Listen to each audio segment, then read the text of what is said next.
अगर मैं अपनी संघर्ष की कहानी बताऊं तो बहुत लंबा है, लेकिन उतना आप लोग को टाइम नहीं दूंगा क्योंकि भूख भी लग गया होगा आप लोग को। मैं बहुत ही कम समय में आप लोग को बताता हूं।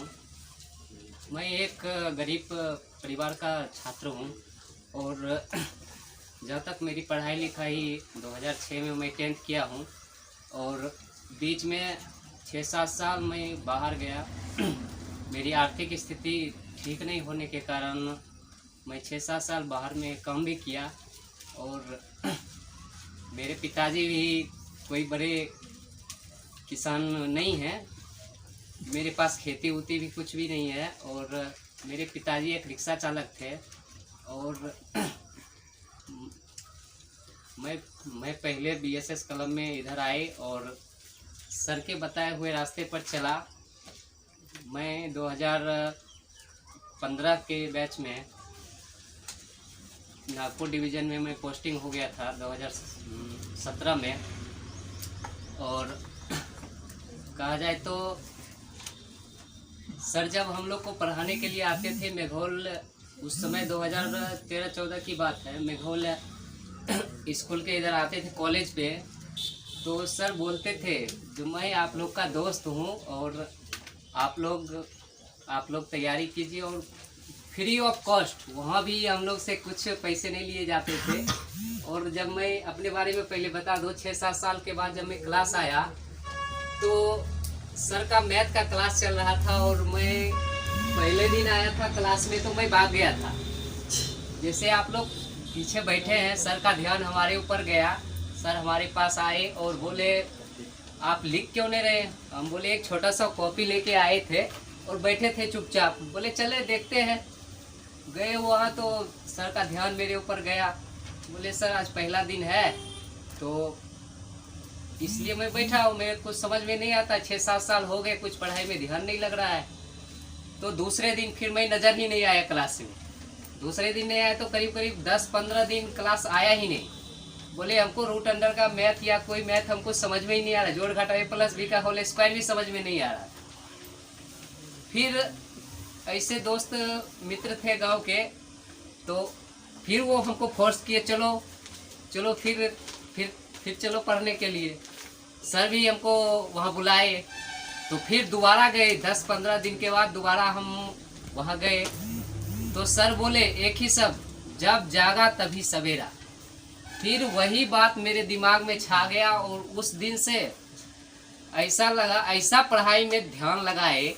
कहने का मतलब हर सप्ताह जो टेस्ट होता था उसमें टेक्निकल फॉल्ट का तो नाम ही नहीं है। कम से कम 8-10 सप्ताह तो टेक्निकल फॉल्ट में ही गए होंगे और कुछ समझ में ही नहीं आता। कुछ भी 0 सन्नाटा नंबर आता था। कहने का मतलब कुछ पढ़ाई में 0 थे।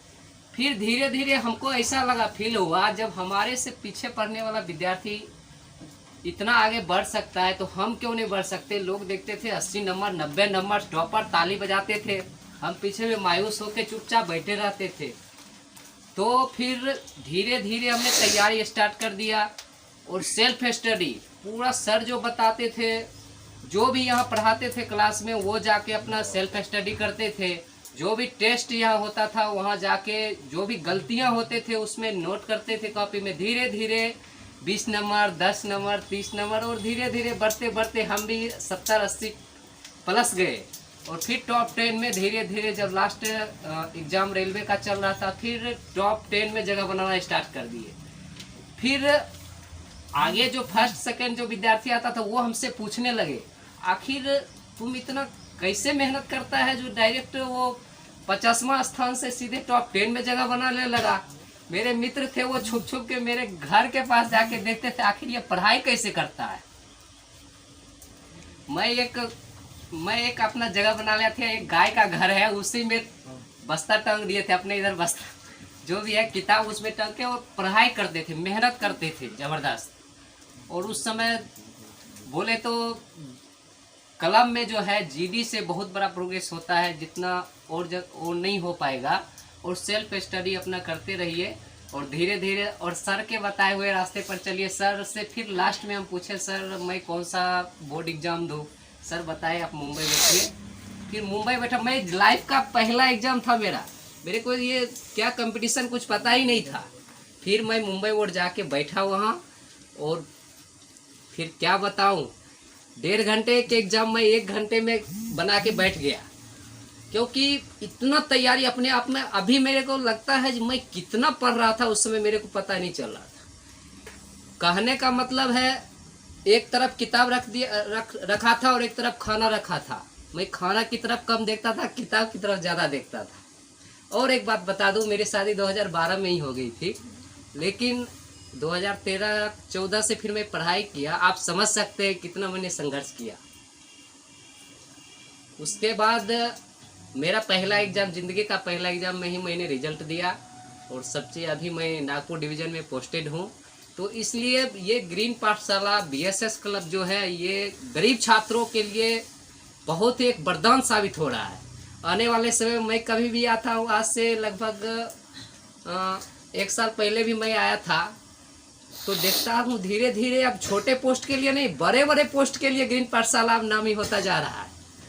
कहने का मतलब ये गरीब छात्रों के लिए आप लोग के ये छोटी सी जगह में ऐसे शिक्षा प्राप्त हो रहा है, ये हमारे राजेश सर की देन है। और आप लोग उनके लिए